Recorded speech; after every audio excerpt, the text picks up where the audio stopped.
ಇಂದಿನ ದಿನ ನಮ್ಮ ನತ್ತಬೆಲೆ ಗ್ರಾಮದಲ್ಲಿ ಸುಮಾರು 50 ಲಕ್ಷ ವೆಚ್ಚದಲ್ಲಿ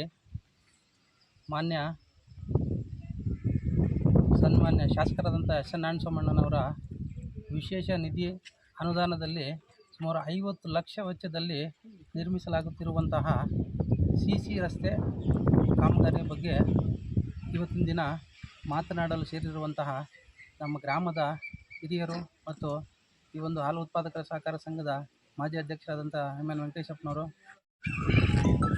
ಇದುವರೆಗೂ ಸುಮಾರು ಒಂದು 20-30 ವರ್ಷಗಳಿಂದನೂ ಯಾವುದೋ ಒಂದು ರಸ್ತೆ ಹಾಕಿದ್ರು, ಒಂದು ರಸ್ತೆ ಹಾಕಿ ಅದರ ಮುಖಾಂತರ ಕೆಲಸ ಮುಗಿಸ್ಕೊಂಡ್ಬಿಟ್ಟಿದ್ರು. ಮುಂದಿನ ದಿನಗಳಲ್ಲಿ ನೇಮಕವಾದಂತಹ MLAಗಳು ನಮ್ಮ ಎಸ್ ಎನ್ ನಾರಾಯಣಸ್ವಾಮಣ್ಣವರು ಶಾಸಕರಾದ ಮೇಲೆ ಈ ಒಂದು ನತ್ತಬೆಲೆ ಗ್ರಾಮ ಗಡಿಭಾಗ ಗ್ರಾಮ ಇದೆ.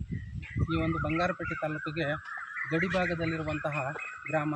ಈ ನಮ್ಮ ಗ್ರಾಮ ಬಿಟ್ಟರೆ ಮಾಲೂರು ತಾಲೂಕು ಬರ್ತಿದೆ. ಇಂಥ ಒಂದು ಗ್ರಾಮದಲ್ಲಿ ಇವತ್ತಿನ ದಿವಸ ಒಂದೇ ದಿನ 50 ಲಕ್ಷ ಸಿ ರಸ್ತೆಗಳ ಕಾಮಗಾರಿಯನ್ನು ಮಾಡ್ತಿದ್ದಾರೆ.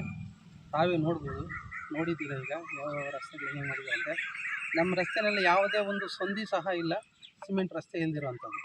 ಆ ರೀತಿಯಾಗಿ ನಮ್ಮ ಗ್ರಾಮವನ್ನೆಲ್ಲ ಸಂಪೂರ್ಣವಾಗಿ ಅಭಿವೃದ್ಧಿಯನ್ನು ಮಾಡಿಕೊಟ್ಟಿದ್ದಾರೆ. ಅವರಿಗೆ ನಮ್ಮ ಒಂದು ಗ್ರಾಮಸ್ಥರ ಮುಖಾಂತರವಾಗಿ, ಗ್ರಾಮಸ್ಥರ ಪರವಾಗಿ ತುಂಬು ಹೃದಯದ ಧನ್ಯವಾದಗಳನ್ನು ಅಥವಾ ವಂದನೆಗಳನ್ನು ಹೇಳೋದಕ್ಕೆ ಇಷ್ಟಪಡ್ತೇನೆ. ಅದೇ ರೀತಿ ಅಂತಂದರೆ, ಈ ಒಂದು ಗ್ರಾಮಕ್ಕೆ ನಮ್ಮೊಂದು ಗ್ರಾಮನೇ ಅಲ್ಲ, ಈ ತಾಲೂಕಿನಲ್ಲಿರುವಂಥ ಪ್ರತಿ ಎಲ್ಲ ಗ್ರಾಮಗಳನ್ನು ಸಹ ಇದೇ ರೀತಿಯಾಗಿ ಅಭಿವೃದ್ಧಿಪಡಿಸಿದ್ದಾರೆ. ನಮ್ಮ ಕುಡಿಯೋ ನೀರಿಂದ ಇರ್ಬೋದು, ವಾಟರ್ ಫಿಲ್ಟರ್ಗಳಿಂದ ಇರ್ಬೋದು, ಐಮಸ್ ಲೈಟ್ಗಳಿಂದ ಇರ್ಬೋದು, ರಸ್ತೆಗಳಿಂದ ಇರ್ಬೋದು, ಚರಂಡಿಗಳಿಂದ ಇರ್ಬೋದು, ಸೊ ಎಲ್ಲ ಒಂದು ಮೂಲಭೂತ ಸೌಕರ್ಯಗಳಿಂದ ಇರ್ಬೋದು, ಎಲ್ಲ ಒಂದು ರೀತಿಯಲ್ಲೂ ಸಹ ಬಂಗಾರಪೇಟೆ ತಾಲೂಕನ್ನು ಸಂಪೂರ್ಣವಾಗಿ ಅಭಿವೃದ್ಧಿ ಪಥದತ್ತ ಕೊಂಡೊಯ್ತಿರುವಂಥವ್ರು ಯಾರಾದರೂ ಇದ್ದಾರೆ ಅಂತಂದರೆ ಅವರು ನಮ್ಮ ಎಸ್ ಎನ್ ನಾರಾಯಣಸ್ವಾಮಣ್ಣವರು ಅಂತ ನಾವು ಇವತ್ತಿನ ದಿವಸ ಎದೆ ತಟ್ಕೊಂಡು ಹೇಳ್ತೀವಿ. ಅವರಿಗೆ ಈ ಒಂದು ಕರ್ನಾಟಕ ಸರ್ಕಾರದಲ್ಲಿ ಮಾನ್ಯ ಮುಖ್ಯಮಂತ್ರಿಗಳಾದಂತಹ DK ಶಿವಕುಮಾರ್ ಸಾಹೇಬರ ಒಂದು ಸರ್ಕಾರದಲ್ಲಿ ಅವರಿಗೆ ಸಂಪುಟ ದರ್ಜೆಯ ಸಚಿವ ಸ್ಥಾನಮಾನ ನೀಡಬೇಕೆನ್ನೋದು ನಮ್ಮೆಲ್ಲರ ಒಂದು ಆಶೆಯಾಗಿದೆ.